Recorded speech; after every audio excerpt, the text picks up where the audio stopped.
Doctor, ya, buenas noches. Estimados discentes,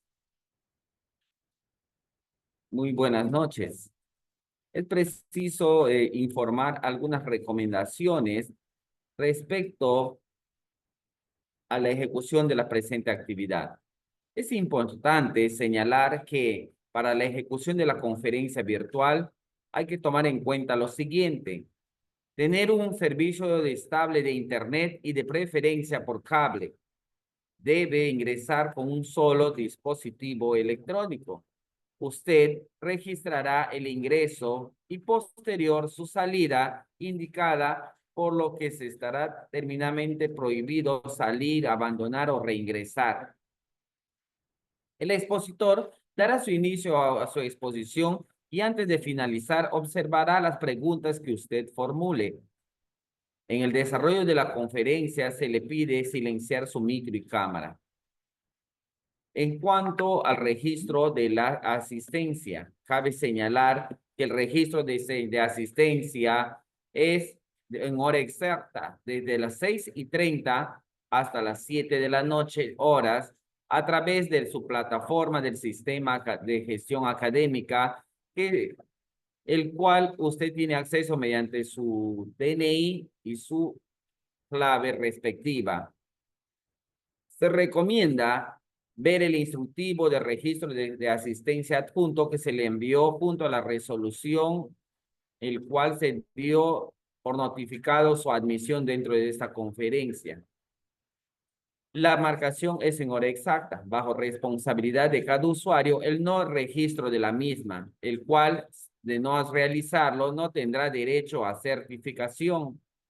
Para registrar la asistencia nuevamente se le dice que debe ingresar al sistema de gestión académico, donde encontrará una ventana correspondiente en 30 minutos antes de inicio de esta conferencia.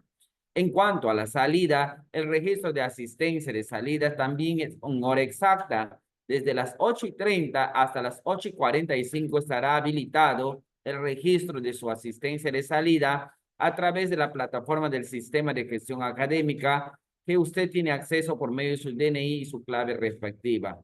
Se recomienda ver el instructivo del registro de asistencia adjunto al cual del correo del cual nos hemos comunicado. Cabe recalcar que la marcación es hora exacta bajo responsabilidad de cada usuario. El no registro de la misma no tendrá derecho a la certificación.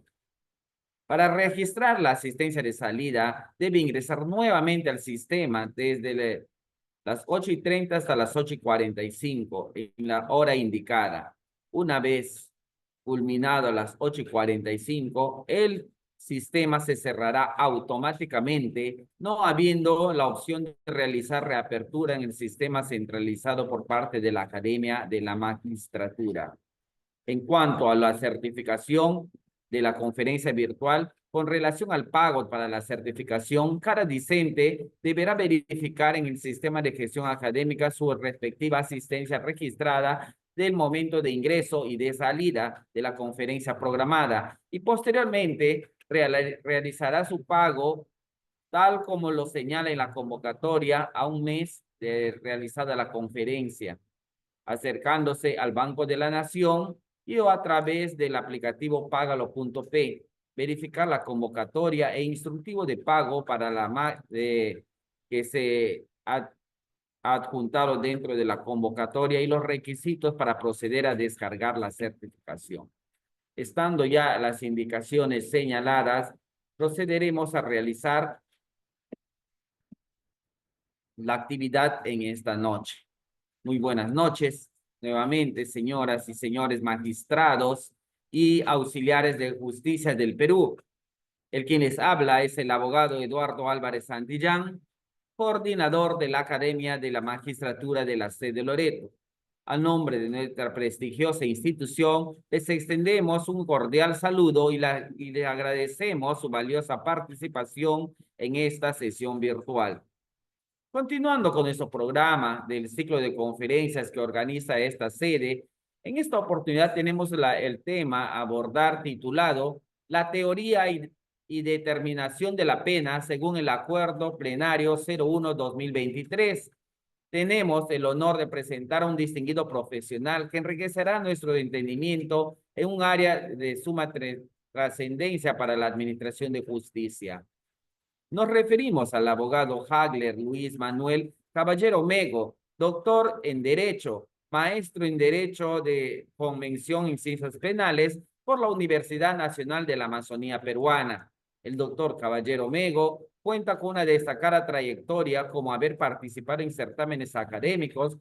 Se desempeña como fiscal provincial penal titular en el Ministerio Público del Distrito Fiscal de Loreto.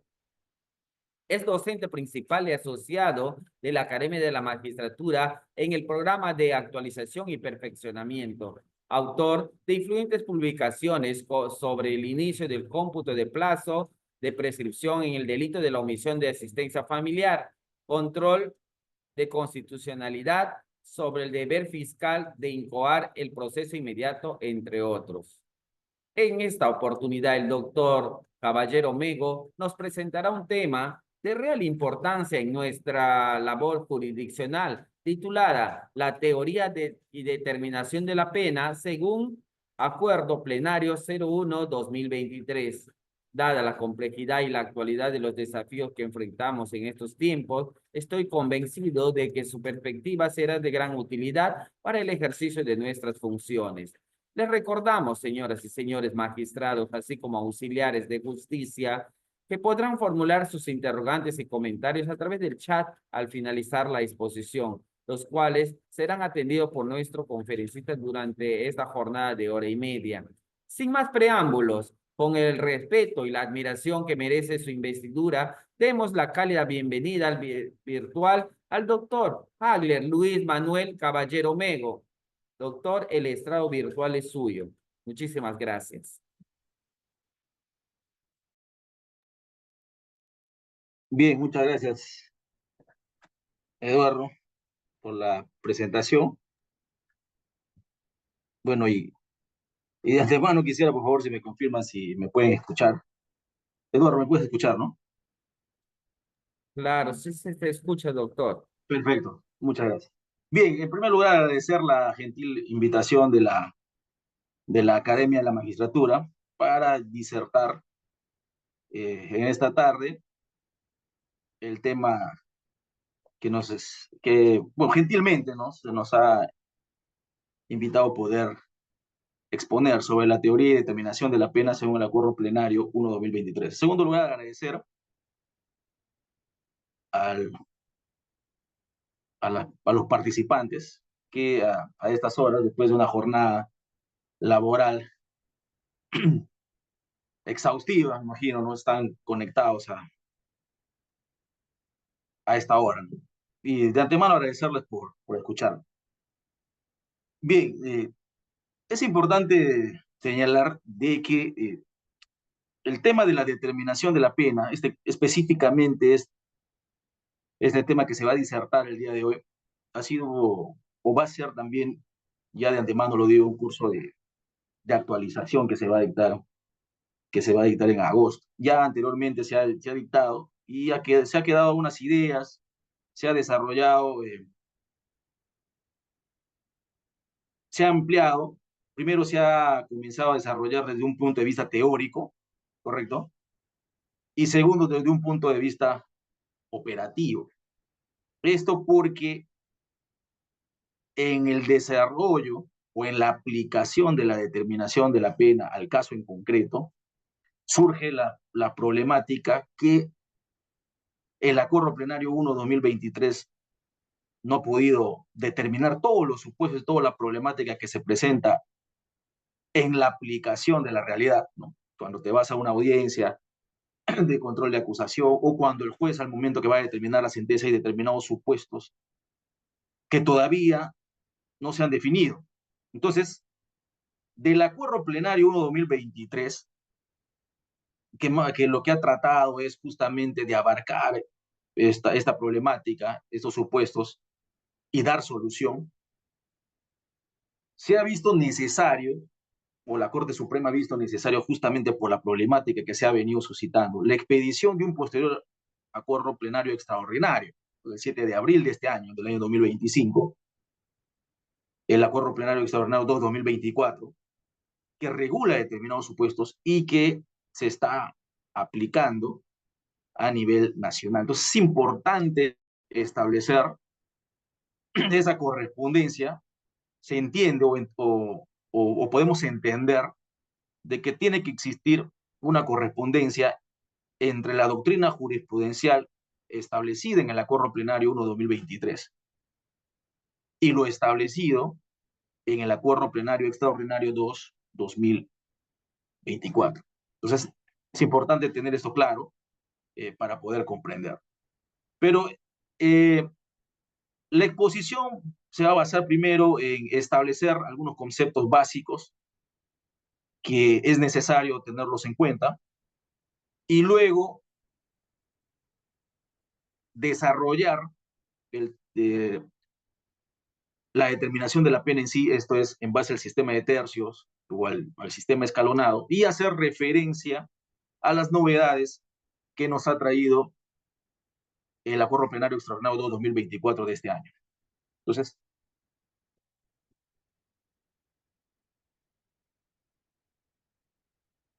vamos a recordar algunos conceptos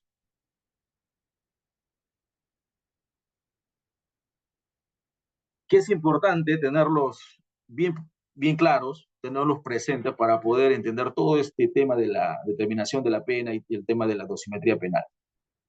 Primero, hay una teoría muy conocida, que es el tema de la teoría retributiva o también conocida como teoría absoluta, en la cual se establece de que la pena es una reacción frente al delito. Entonces hay dos posiciones bastante interesantes, dos postulados bastante fuertes que fundamentan esta teoría retributiva. Primero, los postulados de Kant, establecer que es necesario o que la pena nace a consecuencia de la realización de un evento delictivo.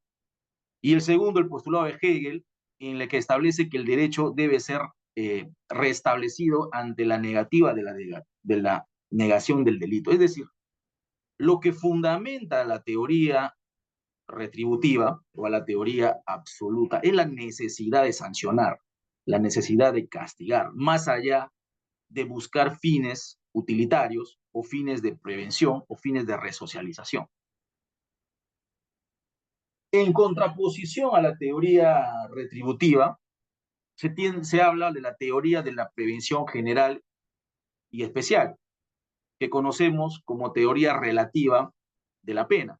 Y en esta hay dos clasificaciones, ¿no? La teoría de la prevención general y la teoría de la prevención especial.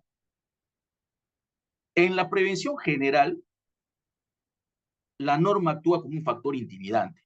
Es decir, hay un factor intimidante que establece de que ninguna persona puede cometer o puede realizar actividades contrarias a la norma penal porque si no va a traer como consecuencia una sanción penal. Entonces hay un factor de intimidación antes de la realización o materialización de un evento delictivo. Y en segundo lugar está la prevención especial. Esto es, pese a tener conocimiento, la persona, de que existe una norma prohibitiva, de que existe una conducta regulada en un código penal y que ante un comportamiento que transgrede esa conducta va a traer como consecuencia una sanción, la persona realiza el acto delictivo. Entonces, lo que se busca con esta prevención especial es que una vez realizada la conducta delictiva, la persona no lo vuelva a realizar, no porque se establece una sanción para ello. La idea es de que el ciudadano, una vez que comete un delito, no lo vuelva a cometer en el futuro. Entonces, el factor intimidante que fundamenta la teoría de prevención general y especial de la pena, conocida como la teoría relativa de la pena, abarca un aspecto general como prevención general y como prevención especial. perdón.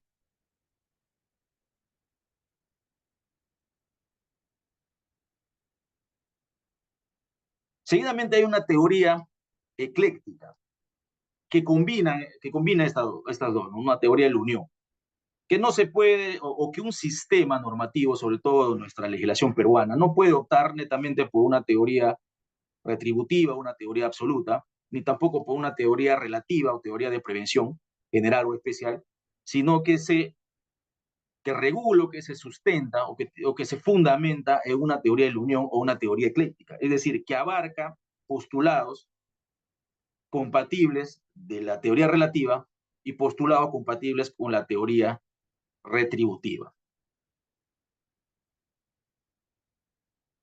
¿Cuál es la teoría asumida por el Código peruano?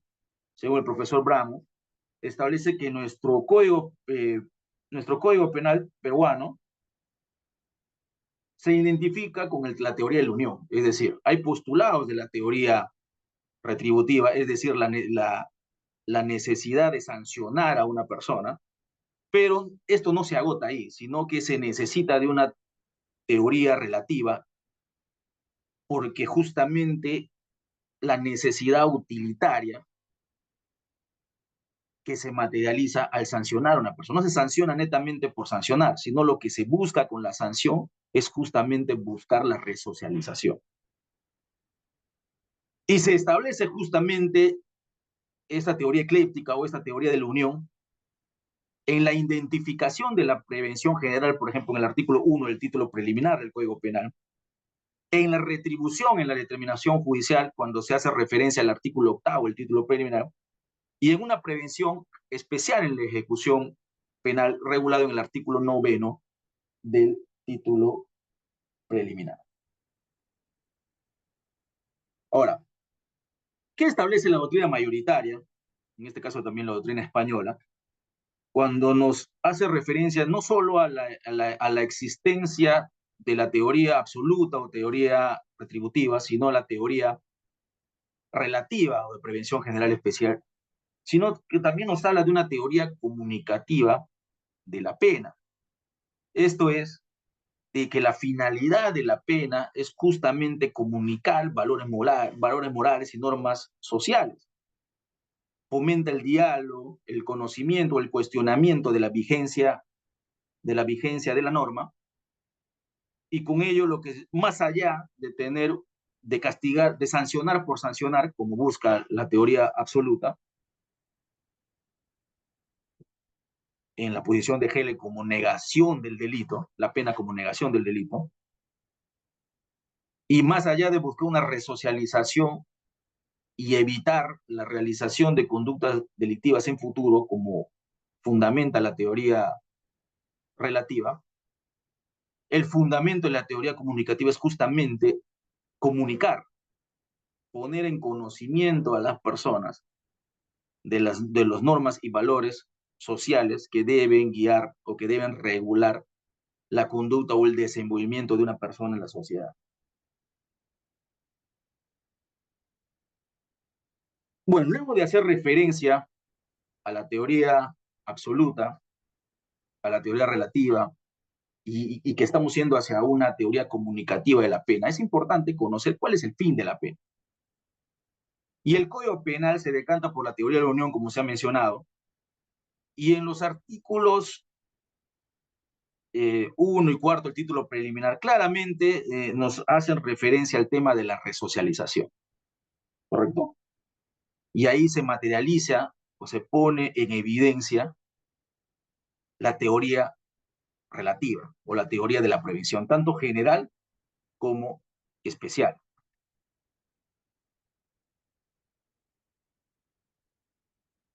No se debe confundir, y esto es importante tener en cuenta, tener presente, el fin de la pena con la función, porque se cree que hay una sinonimia conceptual. Cuando se habla de función, se cree o se piensa que se habla de resocialización o el objetivo que busca la pena, pero eso en realidad es el fin.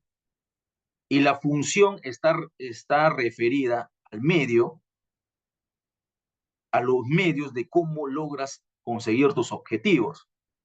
Es decir, si el fin de la pena son los objetivos, la función viene a ser los medios para cumplir ese objetivo. Entonces no se debe confundir y muchas veces se utiliza indebidamente o se confunde de que la función de la pena en realidad es el fin, cuando la función, como vuelvo a señalar, es el medio.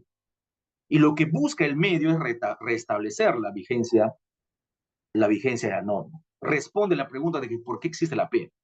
Esto en opinión de los profesores Feijó Sánchez y del profesor peruano García Cabello. Y acá podemos apreciar las diferencias y problemas. Primero, de que no se establece la diferencia entre fin y función, se cree que se percibe de que es lo mismo, se percibe la existencia de una sinonimia conceptual.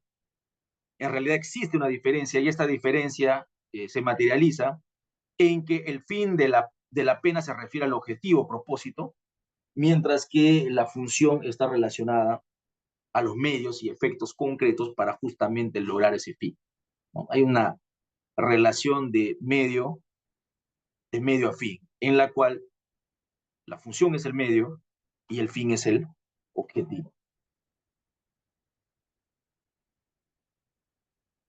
Ahora, el acuerdo plenario 1-2023, 1-2023 desarrolla principios que considero trascendentales en el tema de la determinación de la pena, ¿correcto? Ustedes podrán, en la experiencia tanto de jueces o fiscales, de que anterior a al tema de la determinación de la pena, o la expedición de pronunciamientos jurisprudenciales y doctrina jurisprudencial, las determinaciones de la pena eran arbitrarias. No había una dosimetría penal justamente para evitar esa discrecionalidad que traía como consecuencia arbitrariedad. Pero ojo, la determinación de la pena está ligada a un principio muy importante que lo fundamenta y es el principio de legalidad, ¿correcto? No podemos salirnos de la ley. Y esto trae a colación pronunciamientos de la Corte Suprema que fueron dejados sin efecto. Ustedes se acordarán, por ejemplo, de que se reducía penas por debajo del mínimo legal por un tema de factor edad, que no estaba regulado en el Código Penal en un caso de violaciones sexuales, o por una serie de circunstancias que no están regulados en el Código. Entonces no podemos salirnos, o al momento de determinar la pena, no se puede utilizar factores externos que no están regulados en el Código o en el Código Penal o sustentados en algún dispositivo supralegal. Entonces, cuando hablamos, por ejemplo, de causales de disminución de punibilidad, cuando hablamos, por ejemplo, de causales de incremento de la punibilidad, o circunstancias de atenuación privilegiada, o circunstancias de agravación cualificada, todas ellas están reguladas en el Código Penal. Entonces, el principio de legalidad siempre tiene que estar presente al momento de determinar la pena. Es decir, no se puede inventar, no se puede sorprender, no se puede utilizar factores externos o una serie de argumentos para poder reducir la pena, que ello lógicamente va a conllevar a una arbitrariedad, incluso a la realización o comisión de un delito, de un ilícito penal. Ahora, luego está el principio de lesividad o puesta en peligro de bienes jurídicos tutelados. Se tiene que tener en cuenta al momento de determinar, al momento de efectuar la determinación de la pena. El principio de culpabilidad, que se tiene que tener en cuenta la equivalencia de la responsabilidad incurrida. No es lo mismo realizar una conducta dolosa que una conducta culposa. Y el principio de proporcionalidad, efectuar una ponderación de la pena. Y esto también se hace al momento de determinar. Hay un principio que muchas veces se utilizaba justamente para, para cometer o para realizar o para expedir considero decisiones ilegales, que transgredían el principio de legalidad. Como no se encontraba algún tipo de argumento, ¿no?, que permitiría de alguna manera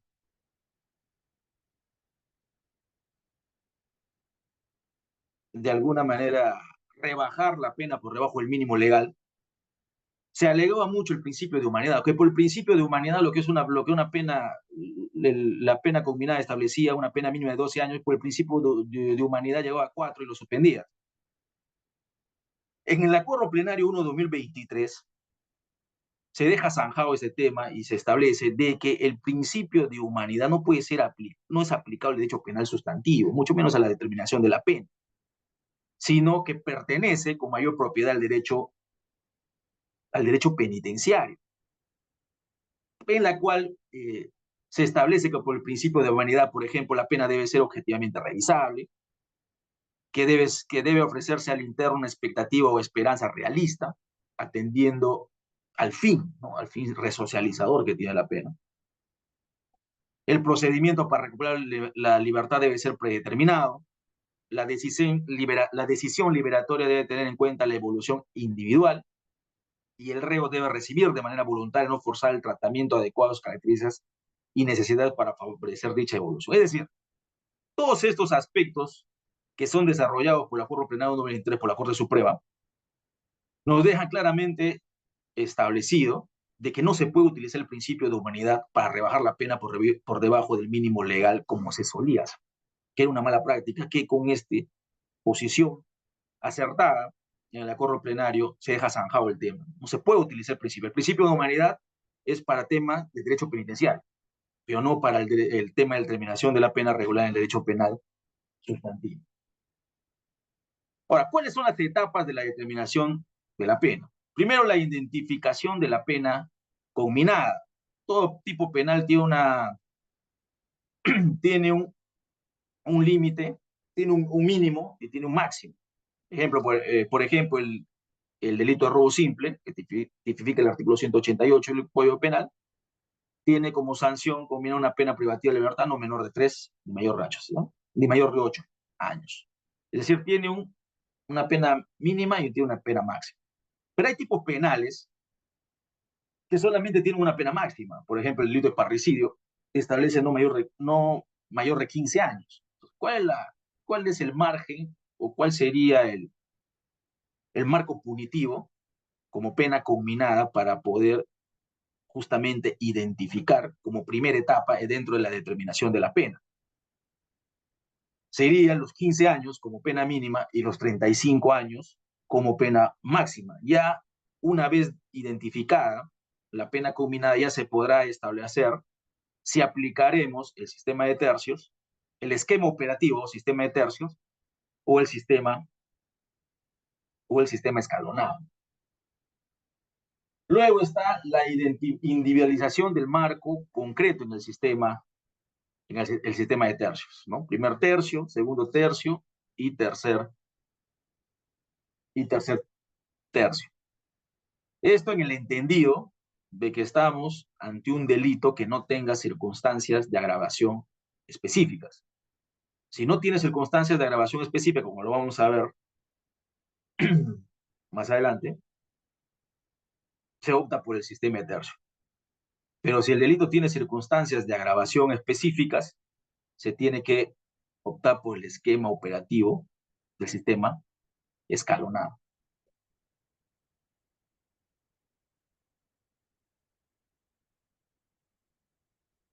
Y luego la individualización del marco concreto de la pena en el sistema escalonado. ¿Cuándo se utiliza el sistema de tercios? Cuando un tipo penal no tiene circunstancias de agravación específicas. ¿Y cuándo se utiliza el sistema escalonado? Cuando el tipo penal tiene circunstancias de agravación específicas. El ejemplo que ponemos en las diapositivas, el delito de homicidio culposo, artículo 11, último párrafo, es no menor de 4 y 8 años, y el delito tiene 4 agravantes. Entonces, en el sistema escalonado, cada agravante genera un peldaño, como una escalera, por eso se habla del sistema escalonado. La primera agravante de 4 a 5 años, 2 agravantes de 5 a 6 años, 3 agravantes de 6 a 7 años y 4 agravantes de 7 a 8 años. Va como una escalera, por eso es que se habla del sistema escalonado. Entonces, queda claro de que si un delito tiene agravantes, que en palabras de la Corte Suprema, tanto en casación, a nivel de casación como doctrina jurisprudencial en los acuerdos plenarios, uno 2023 y dos 2024, si tiene agravantes, se utiliza el sistema escalonado, o por la existencia de circunstancias de agravación específicas. ¿Cuáles son los problemas en la justicia práctica sobre la determinación judicial de la pena? Primero, la discrecionalidad excesiva al determinarse la pena, la existencia de diversas formas a determinar la pena y la no predictibilidad en las resoluciones al determinar la pena. Yo estoy seguro, y esto siendo un acto de sinceramiento en todos los participantes que están conectados, que desde que muchos escuchan la determinación de la pena, ¿correcto? Y en años atrás, todo el mundo aparentemente lo tenía claro. Se aplicaba el sistema de tercios para todo. Luego salió pronunciamientos de la Corte Suprema que nos hablaban de circunstancias de agravación específica. ¿Y qué cosa era eso? Y el sistema de tercios, ¿dónde estaba?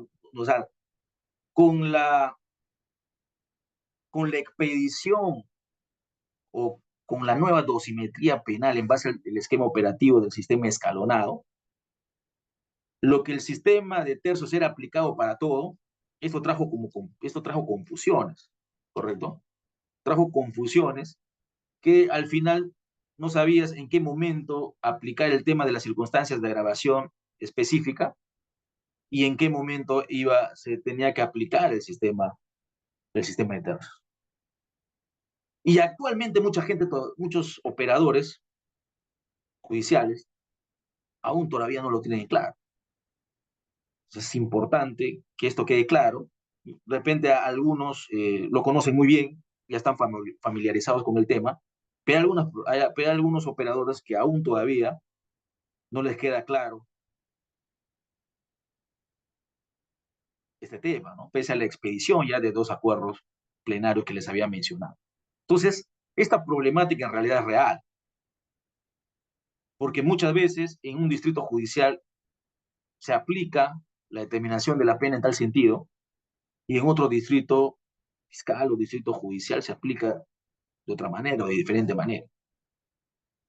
Y con la expedición del Acuerdo Plenario 1 2023, en la práctica traían problemas, con la expedición del Acuerdo Plenario Extraordinario de 2004, también trae problemas. Es decir, el tema todavía no está definido, no está acabado, la problemática persiste y sigue.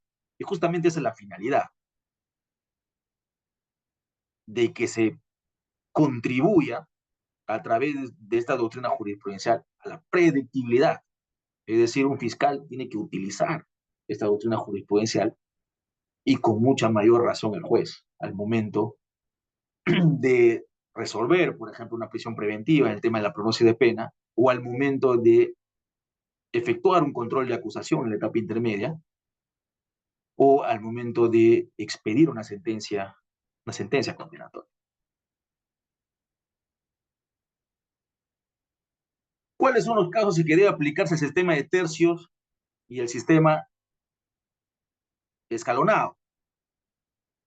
Esto que quede bastante claro, que no haya ningún tipo de duda, de que el sistema de tercios, cuando no solo admite circunstancias de agravantes genéricas, es decir, se trata de un delito que no tiene agravantes, ¿correcto?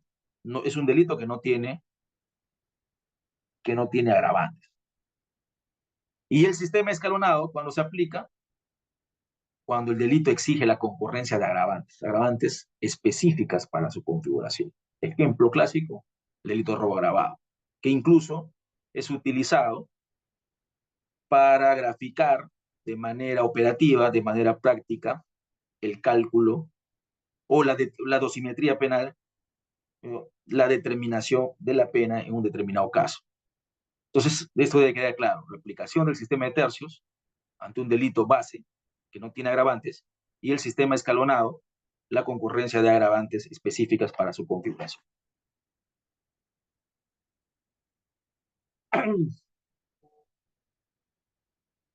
Ahora, ¿cuáles son los supuestos que hace referencia el Acuerdo Plenario 1/2023? Primero, la aplicación de la pena cuando concurren simultáneamente en el caso penal circunstancias causales de disminución o aumento de punibilidad y reglas de reducción por bonificación procesal. Cuando se hace referencia a causales de disminución, hablamos a la tentativa, a la responsabilidad restringida. Esto es el Juez Supremo Pablo Salarriaga y nuestra legislación, y así también se establece en los acuerdos plenarios y en las casaciones pedidas por la Corte Suprema, de que en nuestra legislación no está regulada las atenuantes privilegiadas. Entonces, la tentativa y la responsabilidad restringida vendrían a ser causales de disminución de punibilidad. Pero así como hay causales de disminución de punibilidad, como la tentativa o la responsabilidad restringida, también hay causales de incremento o aumento de punibilidad, como el concurso ideal de delitos, correcto, el delito continuado, que incrementan la pena. Así como hay causales que la disminuyen, también hay causales que incrementan la punibilidad. Y las reglas de bonificación procesal, que vendría a ser, por ejemplo, la confesión sincera, ¿no? La conclusión anticipada, y una serie de bonificaciones procesales que conllevan a reglas de reducción. ¿Y cuál es el orden? Primero se reduce, primero se aplica la bonificación procesal, primero se efectúa el caso de disminución, y el acuerdo penado de manera prolija explica y desarrolla. Nos dice que primero se aplica la agravante cualificada y se crea un nuevo marco punitivo. Esa es la regla. Si en un caso yo tengo una agravante cualificada, por ejemplo, la reincidencia, por ejemplo, la habitualidad, primero tengo que aplicar la agravante cualificada. ¿Para qué? Para generar un nuevo marco punitivo.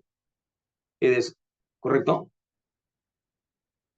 En la cual, por ejemplo, el máximo de la pena ya vendría a ser el mínimo. Si estamos en una pena, por ejemplo, de 12 a 25 años, si yo aplico la agravante cualificada de reincidencia, mi extremo mínimo siempre va a ser 25. Es decir, el máximo, el que era el máximo. Y luego le aplico los 2/3 para generar un nuevo marco punitivo y tener un nuevo máximo. ¿Y esto gracias a qué? Gracias a la explicación que se da en el Acuerdo Plenario 1/2023. ¿Y por qué hago este énfasis en precisar eso? Porque, por ejemplo, en el Distrito Judicial de Loreto, la Sala Penal de Loreto no lo aplicaba de esa manera. ¿Qué hacía? Hacía reincidente, por ejemplo, incrementaba el marco punitivo, pero seguía siendo la pena combinada el máximo. ¿Correcto? Es decir, si la pena era de 12 a 25 años de pena privativa de libertad, la reincidencia incrementaba el extremo máximo, pero el mínimo seguía siendo la pena combinada inicial, mínimo, o sea, los 12 años. ¿Y esto qué traía como consecuencia? Traía como consecuencia que materialmente daba igual si era reincidente o no. ¿Por qué? Porque si era un delito de hurto agravado, en la cual la pena era de 4 a 8, subía al máximo, ¿correcto? De 8 se hacía 12, por ejemplo, pero seguía siendo el extremo mínimo 4. Y lo que hacía la sala penal era de que cuando aplicaba el esquema operativo del sistema escalonado, subía del 4, o sea, partía de 4 años e iba escalando conforme al valor proporcional de cada agravante específico. ¿Y esto qué trae como consecuencia? Que muchos, por ejemplo, delitos de hurto agravado, de receptación, se revoque la prisión preventiva y se declare infundada por un tema de prognosis de la pena. Porque si concurría, por ejemplo, una sola agravante, solamente se subía un escalón. Entonces no se sobrepasaba los 5 años de pena privativa de libertad que establece la norma procesal penal como segundo presupuesto material de la prisión preventiva. Entonces, ello, por ejemplo, es un error evidente.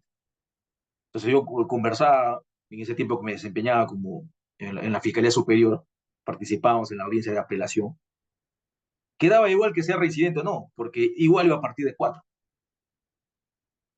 Entonces, con el acuerdo plenario 1-2023, esto definitivamente era un craso error de la Sala Penal de Loreto. ¿Por qué? Porque el nuevo marco punitivo ya no iba a ser 4, sino tendría que ser el máximo de la pena combinada, es decir, 8. Y mi nuevo marco punitivo tendría que ser de 8 a 12 años de pena privativa de libertad. Entonces, ahí sí resultaba proporcional y tendría sentido diferenciar en someter a un proceso penal a una persona que no tiene antecedentes penales y que no es reincidente, con una persona que sí es reincidente. ¿Correcto?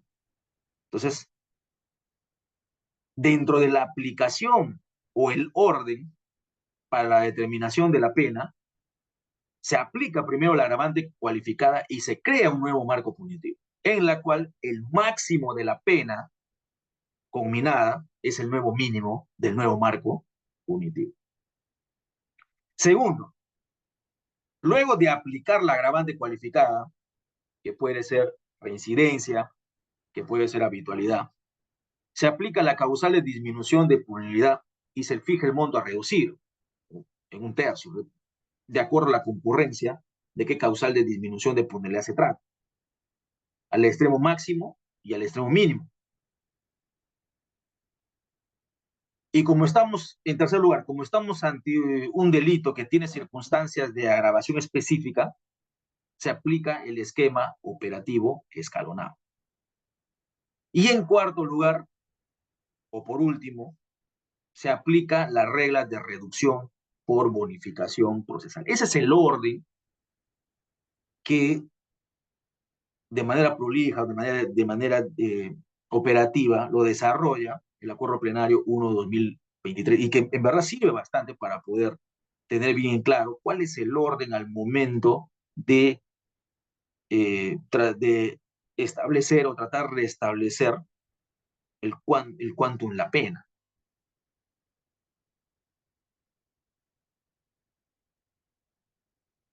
Y acá te doy un ejemplo que se va a entender mucho mejor. El artículo 189, primer párrafo del Código Penal, tiene una pena básica original no menor de 12 ni mayor de 20 años, ¿correcto? En el caso, se presenta una circunstancia agravante cualificada que es la reincidencia. La persona está imputado de reincidente. Y se presenta una causal de disminución de punibilidad que es la responsabilidad restringida, es decir, esta persona al momento de la realización del hecho punible, al momento del apoderamiento ilegítimo utilizando violencia o amenaza para la sustracción, era menor de 21 años y por lo tanto tenía una causal de disminución de punibilidad con la responsabilidad restringida. Y tercero, tenía una circunstancia de agravación, tenía dos circunstancias de agravación específicas.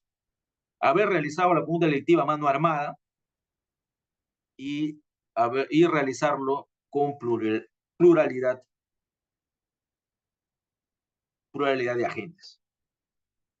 ¿Cuál es el procedimiento a seguir? Primer paso, establecer el nuevo espacio de punibilidad por reincidencia. La norma penal establece de que al reincidente se le tiene que aumentar los 2/3 por encima del máximo de la pena básica. Se había establecido de que la pena combinada, es decir, la pena descrita en el tipo penal, es no menor de 12 años ni mayor de 20. Al aplicarse los 2/3, tenemos una pena combinada o un nuevo marco punitivo. en la cual, como les había mencionado, y acá podemos ver más claramente el error que cometía la Sala Penal de Loreto, de que mi nuevo mínimo, mi nuevo mínimo va a ser el máximo del anterior, de la pena combinada, es decir, los 20 años. 20 años de pena privativa de libertad. Es decir, los 20 años, que es el máximo de la pena combinada, viene a ser el mínimo en el nuevo marco punitivo. Y al aplicarse los dos tercios, se tendría una pena máxima de 33 años y 3 meses. Es decir, el nuevo marco punitivo con la aplicación de la agravante cualificada, que es la reincidencia, es no menor de 20 años y no mayor de 33 años y 3 meses. Ahora, ¿qué paso me sigue? Como segundo paso, aplicar la disminución de la pena por responsabilidad restringida. Y la norma procesal, o el principio de legalidad, establece un cuánto. La disminución por responsabilidad restringida es un tercio por debajo del mínimo legal y del máximo legal del nuevo espacio de punibilidad. ¿Qué quiere decir esto? Que el tercio no solamente le aplico al nuevo mínimo del marco punitivo, sino también tengo que aplicar el tercio al máximo del nuevo marco punitivo. Entonces, aplicando la reducción o la disminución por responsabilidad restringida, tenemos un nuevo marco punitivo, que es 13 años y 4 meses con 22 años y 12 meses. ¿Cómo sale esto? Esto sale, como lo pueden ver en la diapositiva, los 20 años, la aplicación de un tercio, para que salga los 13 años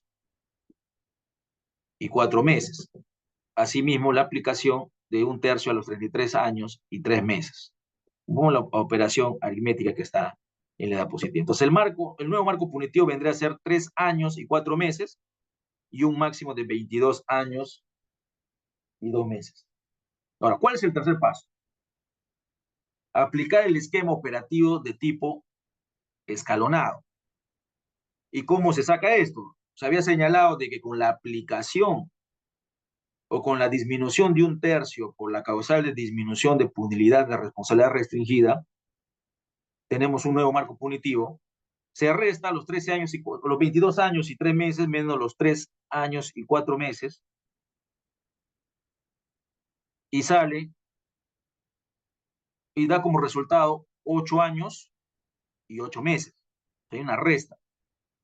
Este 8 años y 8 meses, ¿qué hago, qué hago con eso? Divido entre la cantidad de agravantes que tiene el tipo penal. El artículo 189 del Código Penal tiene 8 agravantes. Por eso es de que la diferencia entre entre la resta de ambos extremos, este es de los 22 años y 2 meses, menos 13 años y 4 meses, dan como resultado 8 años y 8 meses. Se divide entre el total las agravantes que regula el tipo penal. En este caso, el artículo 189 tiene 8 agravantes, por lo que el valor cuantitativo de cada agravante específica es de 1 año y 1 mes. O sea, cada agravante específica tiene 1 año y 1 mes. ¿Y cuál es el cuarto paso?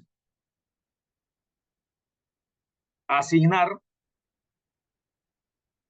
a cada circunstancia de agravante específica el valor resultante. Es decir, en el caso concreto, en el ejemplo que se pone en el acuerdo plenario, hay 2 agravantes específicas. La primera, mano armada, y segunda, la pluralidad de agentes, ¿correcto? Entonces, recapitulamos, el nuevo marco punitivo con la aplicación de la responsabilidad restringida era 13 años y 4 meses hasta 22 años y 2 meses. Como cada agravante específica vale 1 año y 1 mes, se tiene que subir de 13 años y 4 meses, sumar 1 año y 1 mes en 2 escalones, da como resultado 15 años y 6 meses.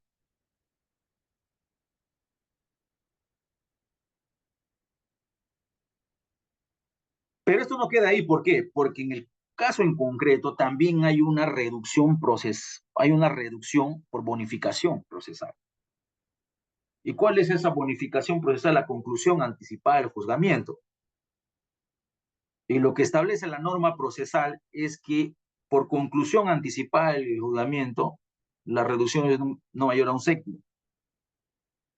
Entonces, se hace la reducción de los 15 años y 6 meses, se le aplica el séptimo y sale una pena concreta final de 13 años y 4 meses.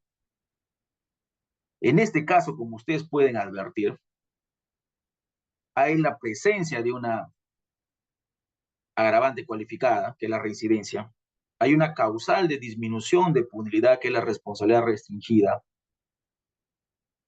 La aplicación del sistema escalonado, porque hay 2 circunstancias de agravación específicas, al cual se le establece un valor cuantitativo. Y finalmente, la aplicación de una regla de reducción por bonificación procesal, que vendría a ser la conclusión anticipada del juzgamiento. Y en ese orden se hacen las disminuciones, el aumento y las disminuciones, para finalmente establecer una pena concreta final de 13 años y 4 meses. Ahora, ¿cómo se aplica la pena en caso de tentativa de delitos con circunstancias agravantes específicas? Es decir, un delito, por ejemplo, de robo agravado, en la cual ya el sujeto activo no tiene una causal de disminución de punibilidad de responsabilidad restringida, sino de tentativa. ¿Se acuerdan ustedes que la causal de disminución de punibilidad de responsabilidad restringida es de 1/3? En los casos de tentativa, la reducción es de la mitad, conforme lo establece el Acuerdo Plenario 1/2023. Entonces, al concurrir la tentativa, se aplica esta causal de disminución de punibilidad no solamente al extremo mínimo, sino también al extremo máximo, para establecer o para crear un nuevo marco punitivo. Y acá justamente viene una novedad interesante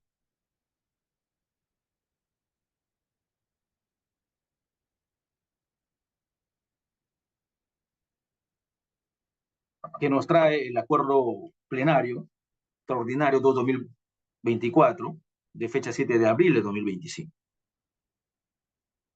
Y es el siguiente, que en el Acuerdo Plenario de este año se hace referencia a una reducción distinta a la establecida en el Acuerdo Plenario 1/2023. Esto es, de que cuando se trata de un delito especialmente grave, la reducción es de 1/6. Entonces, ¿cómo puedo saber yo cuando un delito es especialmente grave? Y el propio acuerdo plenario nos da esa respuesta. Establece, ¿no?, de que hablamos de un delito especialmente grave cuando la pena es no menor a 15 años, ¿no?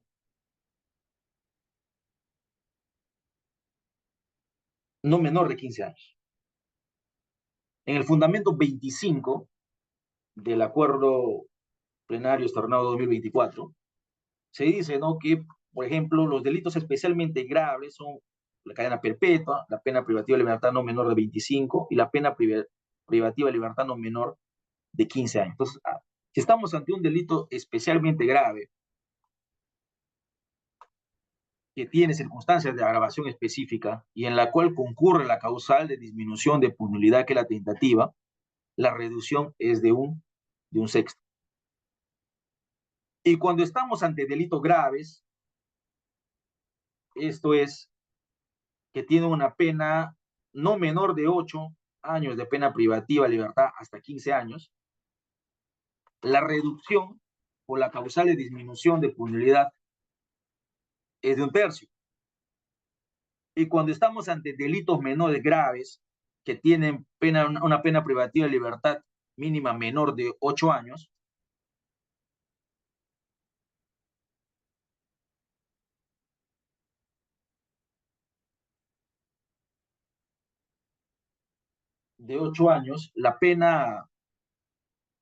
la reducción es de la mitad. Entonces, delitos especialmente graves, la reducción es 1/6. Delitos graves, la reducción es 1/3. Y delitos menos graves es la mitad.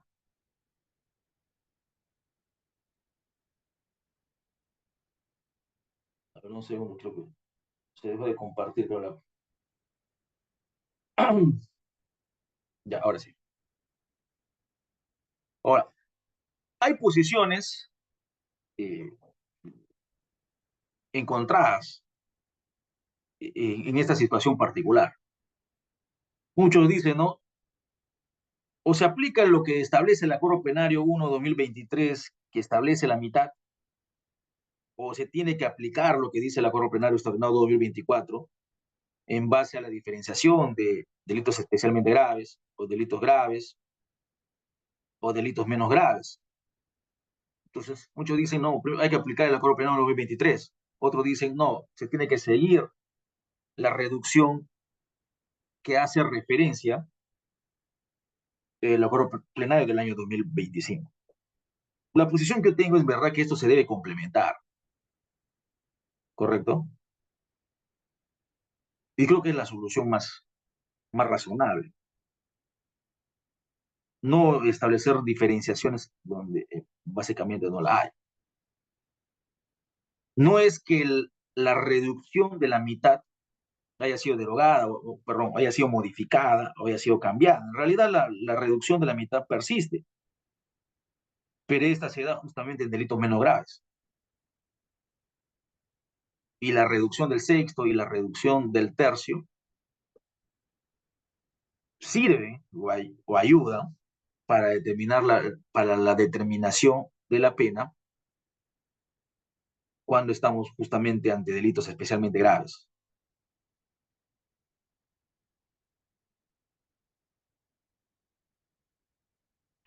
Entonces, si concluimos de que hay una correspondencia, de que hay una integración, de que los dos acuerdos plenarios no se contraponen, sino se complementan, ¿correcto? Lo primero que se tiene que hacer para la aplicación de las penas en caso de tentativa de delitos con circunstancias de agravantes específicas es justamente aplicar primero la causal de disminución de penalidad. ¿Y en qué va a determinar el quantum o el valor cuantitativo de la reducción? En que si estamos en delitos especialmente graves, en delitos graves o en delitos menos graves. Eso que quede claro, que lo primero es aplicar la causal de disminución de penalidad.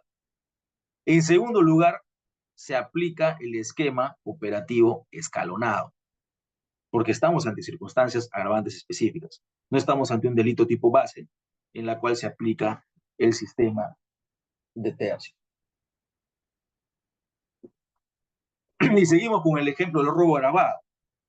Artículo 189, primer párrafo, pena básica no menor de 12 ni mayor de 20 años. Y el artículo 16, que regula el tipo penal de la tentativa, que establece la disminución prudencial de la pena, ¿no? Como que es una causal de disminución, pero no una atenuante privilegiada, y la existencia de dos circunstancias de agravación específicas. Esto es, a mano armada y pluralidad de agentes.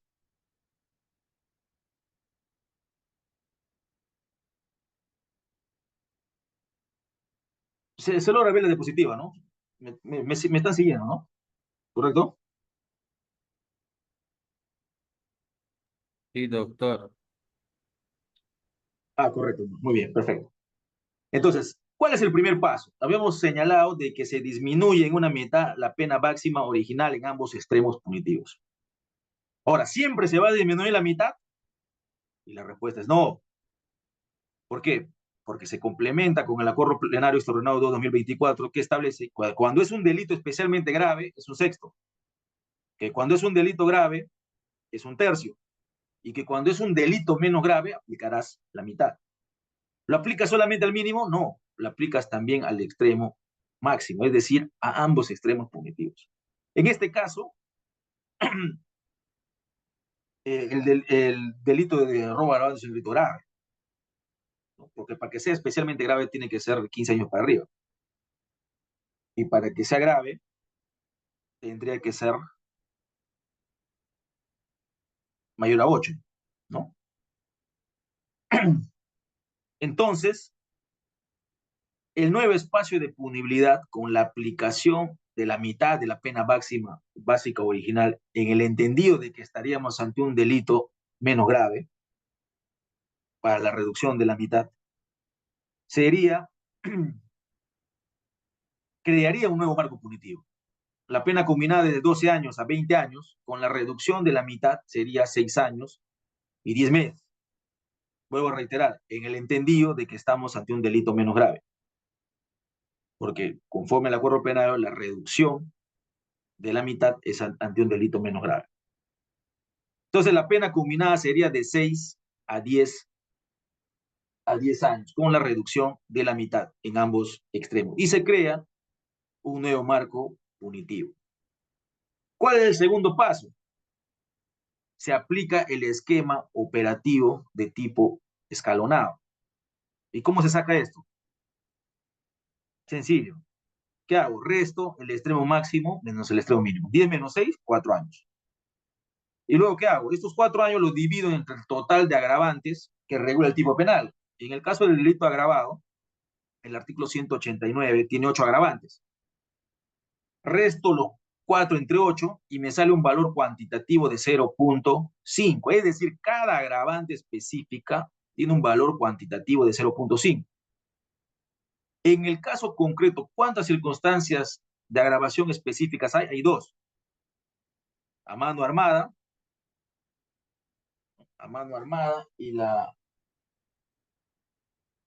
y pluralidad de agentes. Entonces, hay dos. Como hay dos, escalo, ¿no? Desde el extremo mínimo, que es 6 años, escalo 0.5 por la primera agravante específica, que es a mano armada, y 0.5 por la agravante específica, que es la pluralidad de agentes. Y luego sumo, ¿no? De 6 más las dos agravantes específicas que tienen un valor cuantitativo de 0.5, tengo una pena concreta de 7 años de pena privativa de la libertad. Hay una novedad bastante interesante que nos trae también el acuerdo plenario 2000, extraordinario 2024, posterior al 1/2023. Primero, la diferenciación entre delitos especialmente graves, delitos graves y delitos menos graves, y también la disminución reglada especial, que está en el fundamento 30 del acuerdo plenario extraordinario. ¿Y de qué trata esta disminución reglada especial? De que el 14 de marzo del 2025 se expidió la ley 32.258, en la cual se modifica el artículo 16 del Código Penal. Y se establece que hay delitos en las cuales se aplica la disminución de un tercio por el tema de la causal de disminución de probabilidad de la tentativa. Y ahí está, por ejemplo, el delito de feminicidio, está el delito justamente el delito de robo con agravantes, está el delito de extorsión, está el delito de organización criminal, los delitos contra la dignidad humana, el delito de violación de la libertad sexual. Esto por el principio de legalidad. Entonces, cuando estamos ante estos delitos, independientemente de que sea especialmente grave, o que sea grave, o que sea, bueno, de menos grave no va a bajar porque en realidad son delitos graves a especialmente graves, la reducción va a ser un tercio. Esto por un tema de competencia material. Si estamos ante estos delitos conforme al fundamento 30 del Acuerdo Plenario Extraordinario de 2024, la reducción va a ser de 1/3, independientemente de que se trate de un delito especialmente grave o de un delito grave. ¿Por qué es importante esto? Porque como hemos señalado, el quantum de disminución es diferente. Especialmente grave es 1/6, grave es un tercio, y en la disminución de reglada especial lo que se hace es homologar, unificar, es decir, que a todos estos delitos que se señalan en el fundamento 30, la reducción es de 1/3.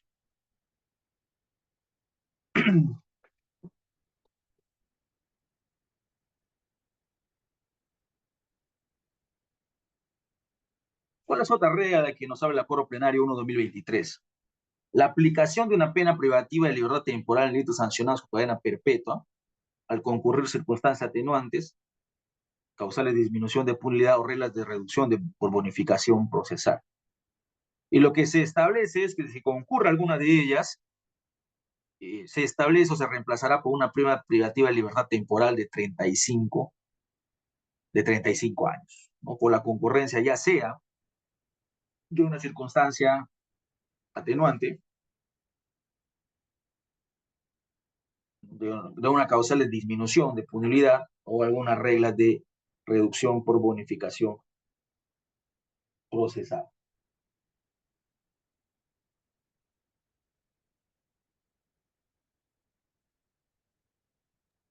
Y en el tercero, claramente establece que estos 35 años es por cualquiera de las causales de disminución de punibilidad. Puede ser la tentativa o puede ser la responsabilidad, la imputabilidad responsabilidad restringida, o cualquier regla de bonificación procesal, que puede ser la conclusión anticipada o la confesión sincera, o causal de incremento de punibilidad, como el concurso real de delitos, el concurso ideal.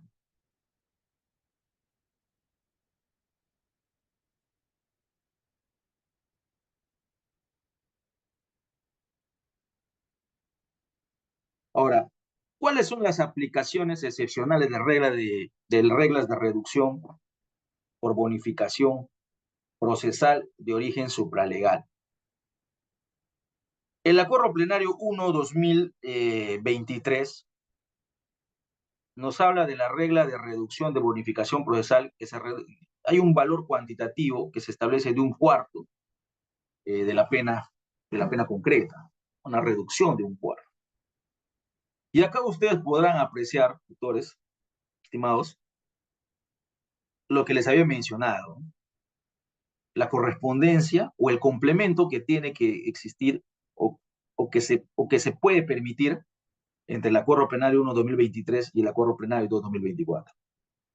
Porque el Acuerdo Plenario 2/2024 lo que nos establece es cuando estamos, o sea, le establece un plazo al retardo para traer como consecuencia la reducción de 1/4 que establecía ya el Acuerdo Plenario 1/2023 como una afectación del plazo razonable y que esta aplicación es excepcional como regla de reducción por bonificación procesal.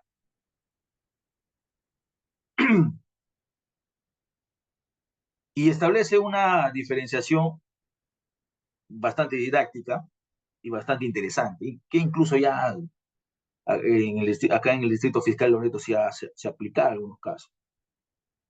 El tema está que cuando el juez lo aplica, ¿no? Lo manda a control al fiscal, ¿no? Porque al decir que hay una afectación al plazo razonable, en efecto hay dilaciones indebidas, no atribuidas al procesado, ya sea dilación por parte de la fiscalía o de repente dilaciones por parte de la judicatura. O sea, todos los operados son responsables menos el imputado. Entonces, el acuerdo plenario lo que nos dice, el de 2025, es de que, primero, una diferenciación del plazo del retardo, si estamos ante una privación de libertad efectiva o si estamos ante un imputado que no ha sufrido una privación de libertad efectiva. Si hay una privación de libertad efectiva, en los procesos simples, más de 4 años. Si en más de 4 años no te han sentenciado, no te han condenado el juez por la aplicación, por la evidencia de una afectación al plazo razonable, tendrá que aplicar la regla de reducción de bonificación procesal de hasta un cuarto. En procesos complejos, con privación de libertad efectiva, más de 6 años, ¿correcto? La aplicación de la regla de reducción en un cuarto. Y en procesos con organización criminal, más de 8 años. Entonces, hay una escala, ¿no? 4, 6 y 8. Procesos simples, 4 años, más de 4 años. Procesos complejos, más de 6 años. Y procesos con organización criminal, más de 8 años. 4, 6 y 8. Pero esto es cuando hay una privación de la libertad efectiva. Y cuando no hay privación de libertad efectiva, procesos simples, más de 5 años. Procesos complejos, más de 8 años. Y procesos con organización criminal, más de 10 años. O sea, tiene que haber ese tiempo, ese plazo del retardo que hace referencia al acuerdo plenario 2-2024, ¿correcto? Para poder recién aplicar la regla de reducción de bonificación procesal hasta hasta un cuarto de la pena combinada, de pena concreta, perdón. Entonces, podemos apreciar, contrariamente a lo que señalan algunos de que hay contradicciones entre el acuerdo plenario 2023 y el 2024, en verdad se complementan, sobre todo en esta parte de la afectación del plazo razonable, ¿no? O dilaciones indebidas que puede producirse en un proceso penal, lógicamente por causas no atribuibles al imputado. Y también primigeniamente en el acuerdo plenario 2023 se hablaba sobre la aplicación excepcional de una regla de reducción por bonificación procesal de origen supralegal o de origen convencional, el tema del interior superior del niño, niños y adolescentes. Sin embargo, la propia Corte Suprema de la República acordó dejar sin efecto los fundamentos jurídicos 50 y 51 que trataban de establecer justamente un valor cuantitativo de reducción procesal, que al final se dieron cuenta de que eh, no resultaba razonable o era desproporcional para la aplicación de un caso, de un caso en concreto. Y se expidió justamente, o se decidió, o decidieron la Corte Suprema, o acordaron dejar sin efecto los fundamentos jurídicos 50 y 51, que hablaban sobre el tema del interés superior de los niños, niñas y adolescentes. Como pueden apreciar, estimados autores, a través de los dos acuerdos plenarios, esto es como doctrina jurisprudencial, y también con las casaciones que expide la Corte Suprema en relación a la determinación de la pena, lo que justamente se busca o se trata es unificar, unificar criterios que contribuyan a la predictividad de las resoluciones judiciales. Lógicamente, que los supuestos o que la problemática o lo que pasa en la realidad muchas veces es complicada, rebasa todo este pronunciamiento que la Corte Suprema, entiendo, trata de abarcar, o que desde el punto de vista jurisprudencial se trata de explicar o se trata de unificar, siempre bajo el fundamento, porque así tiene que ser, del principio de legalidad, ¿no? Del principio de legalidad.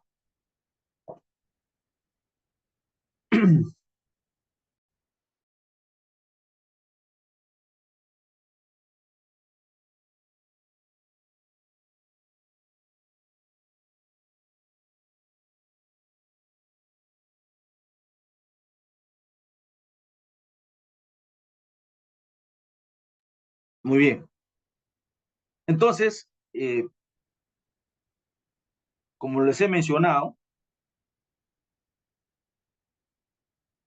es importante tener conocimiento, como tener claros los conceptos, cuáles son, cuál es qué teoría opta nuestra legislación. Hemos hablado sobre la teoría de la unión o la teoría ecléptica, postulados positivos de la teoría retributiva, postulados positivos de la teoría de prevención general, prevención especial, y nos vamos hacia una teoría comunicativa de la pena. En segundo lugar, tener bien claro la diferencia entre la función y el fin, entre la función de la pena y el fin. La función siempre es el medio y el fin es el objetivo, ¿no? Nuestro Código Penal tiene como fin la resocialización y la función tiene que ir encaminada en ella. Al confundir estos conceptos, es justamente lo que trae como consecuencia la expedición de normas con fines de represión, porque no se entiende cuál es el fin. Si el fin es justamente materializar posiciones absolutistas, pues la función de la pena tendría que radicar en incrementos del quantum de la pena al momento de establecer o al momento de modificar un tipo penal. Esto es incrementar las penas. Y esto evidentemente es un error, ¿no? Porque se cree que incrementando las penas justamente se va a reducir o se va a contribuir a la seguridad ciudadana. Pero ahí lo que se puede apreciar o lo que se puede materializar es una confusión, porque el fin no es eso. El fin no es ese de la pena. Nuestra, nuestra norma penal claramente establece que el fin es la resocialización. Tiene un fin utilitario, tiene un objetivo claro. Entonces, la función o los medios tienen que buscar ese fin, tienen que quedarse justamente en procesos que contribuyan a la resocialización y no a la negación del delito, no al absolutismo, no al castigar por castigar, sobre pretexto de contribuir a la seguridad ciudadana. Y en ello encuentra correspondencia al decreto, la expedición del decreto legislativo 1585, el entendido de que la función es el medio y que el fin es el objetivo. En tercer lugar, tener muy en claro la aplicación del sistema de tercio, el sistema escalonado, y las reglas establecidas en el Acuerdo Plenario 1-2023 y las reglas complementarias establecidas en el Acuerdo Plenario Extraordinario 2-2024 del 7 de abril del año 2025, que trae las novedades que les había mencionado. La problemática es amplia, ¿no? Como por ejemplo, cómo se podría determinar la pena en casos de que se presenten 3 o 4 circunstancias de disminución de punilidad, ¿no? O cualquier otro supuesto que se pueda presentar. Y ahí con esto quiero terminar, que el acuerdo plenario extraordinario también en el tercer punto sobre la determinación de la pena en la medida de coerción y el pronóstico de la pena en la medida de coerción. En efecto, se tiene que, al momento de hacer el pronosis, efectuar una determinación de la pena como se podría hacer en la sentencia. Esto es, aplicar el sistema escalonado o el sistema de tercio, de ser el caso.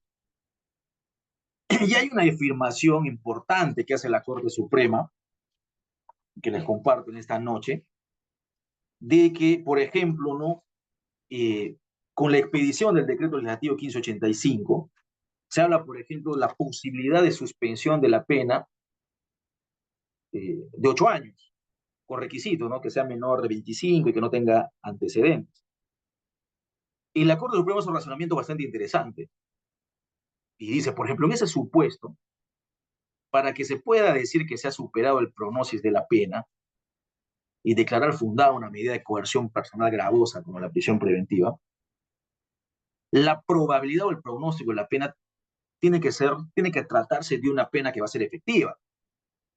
Porque si hay la posibilidad de suspensión de 8, por más que supere los 5 años de pena privativa de la libertad, no podría establecerse que sea superado el segundo presupuesto material. Porque si la pena va a ser suspendida, ¿cuál sería el sentido de que se prive de la libertad con fines de aseguramiento procesal? Es importante, cuestionable, pero bastante interesante la redacción y la posición que se opta en este acuerdo plenario al establecer que si la pena no va a ser efectiva, entonces ¿para qué lo vas a privar de manera cautelar? Muy bien, estimados autores. Bueno, agradecer la invitación de la academia para poder disertar estos temas que en verdad son bastante interesantes, importantes, desde el punto de vista teórico y desde el punto de vista práctico. Y también agradecerles a ustedes por haberme escuchado todo este tiempo. O sea, ¿tienen alguna pregunta, algún comentario, alguna duda? Bueno, los escucho. Y gracias de antemano.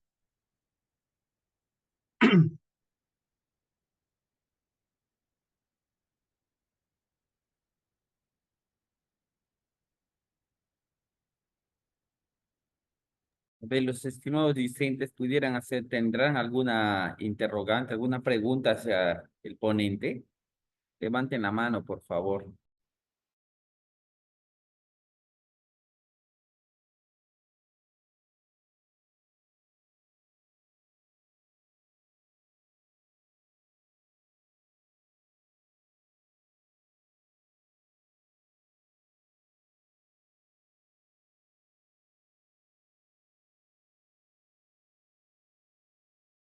Por medio del chat también pudieran referir sus preguntas.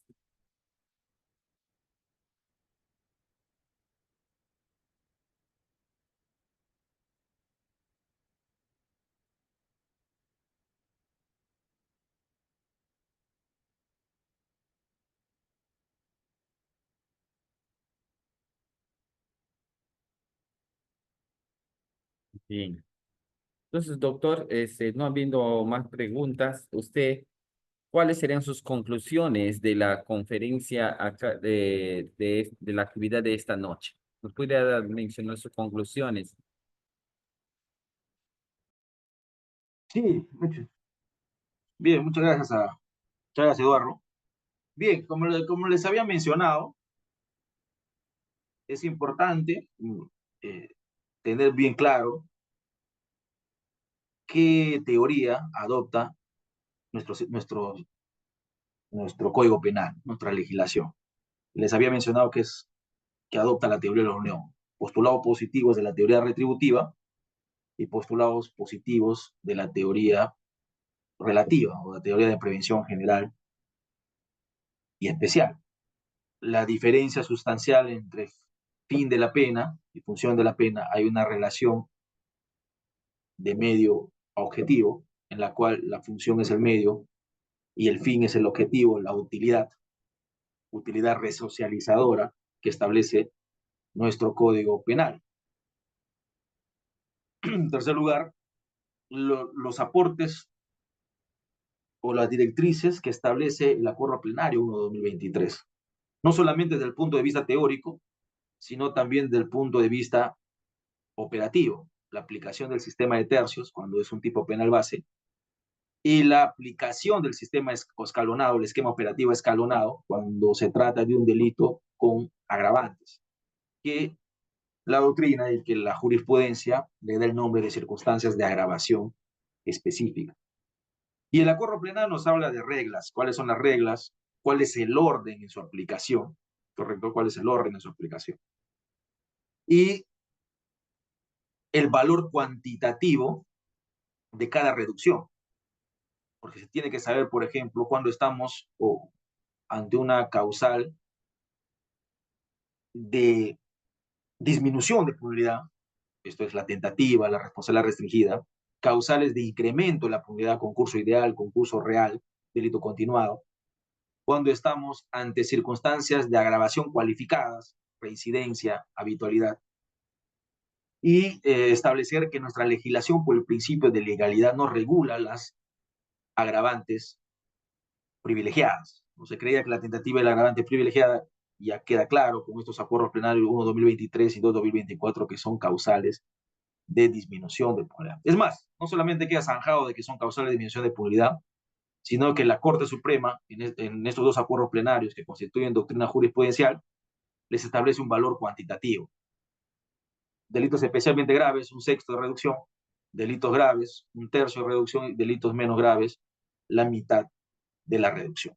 Y quiero terminar dando respuesta a algunos problemas que hasta ahorita se presentan, ¿no? Por ejemplo, en el tema de las reducciones cuando existen varias causales de disminución de punibilidad. ¿Qué quiere decir esto?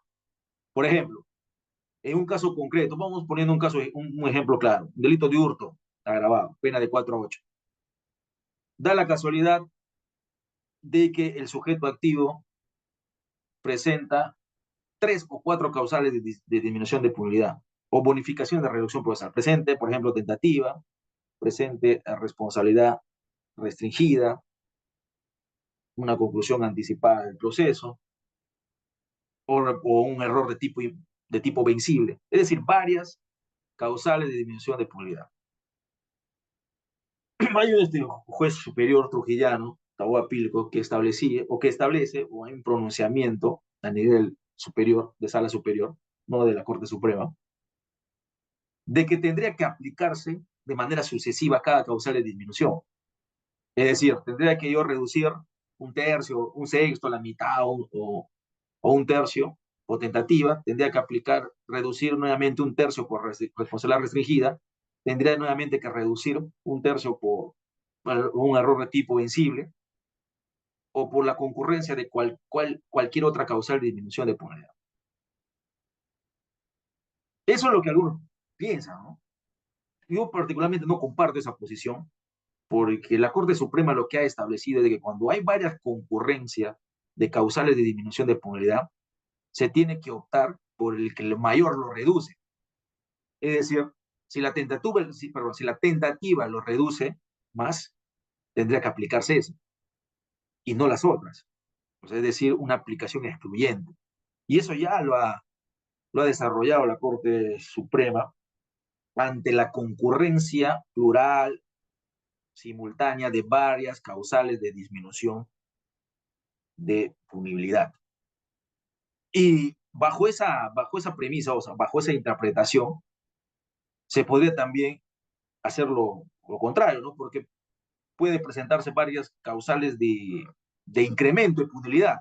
Entonces yo no voy a incrementarlas todas, tendría que incrementar la mayor, ¿no? O la menor, de acuerdo a la posición que se pueda optar. Entonces, todavía los problemas no han sido zanjados, la problemática aún, la práctica es mayor a lo que se pueda definir en un papel, pero siempre es importante, siempre es positivo la expedición, la preocupación de la Corte Suprema sobre este tema de determinación de la pena, sobre todo el tema de la dosimetría penal, ¿no? Parece esto una suma así recta, pero es importante para justamente, como les había mencionado, evitar la excesiva discrecionalidad que lidia con la arbitrariedad, y segundo, la no predictibilidad de las resoluciones judiciales. Las resoluciones judiciales tienen que ser predecibles acá en Loreto, en Arequipa, en cualquier distrito judicial o en cualquier distrito fiscal. Nuevamente reiterar el agradecimiento, Eduardo, a todos ustedes, a la academia y a los participantes por haberme escuchado. A usted, Muchas gracias. doctor, muchísimas gracias, doctor Hagler. Esperamos verlo en una próxima oportunidad. Bien, estimados discentes, habiendo concluido la conferencia magistral del día de hoy, hacerles recordar que el registro de la salida es hora exacta, 8:30 hasta las 8:45 de la noche, tal como lo hicieron los discentes. El 98% de discentes que asistieron en esta jornada lo hicieron muy bien al inicio. Igual, vuelvan a entrar a su sistema de gestión académica y registren sus asistencias, por favor, puesto que la suma de tanto de la entrada y la salida al a la presente conferencia dará el producto para poder obtener la certificación del caso. De obviar una de ellas, no tendrá derecho a la certificación, tal como lo especificamos al inicio de esta presente actividad. Registrar la asistencia de salida, debe ingresar nuevamente al sistema de gestión al sistema de gestión académica desde estos momentos hasta las 8:45. Posterior a la hora indicada, el sistema de registro de asistencia del sistema de gestión académica se cerrará automáticamente, no habiendo la opción de realizar reapertura del sistema centralizado por parte de la Academia de la Magistratura. Se despide un humilde servidor de la Academia de la Magistratura, Eduardo Álvarez, coordinador de la Academia de la Magistratura de la sede Loreto. Muchísimas gracias. Cuídense.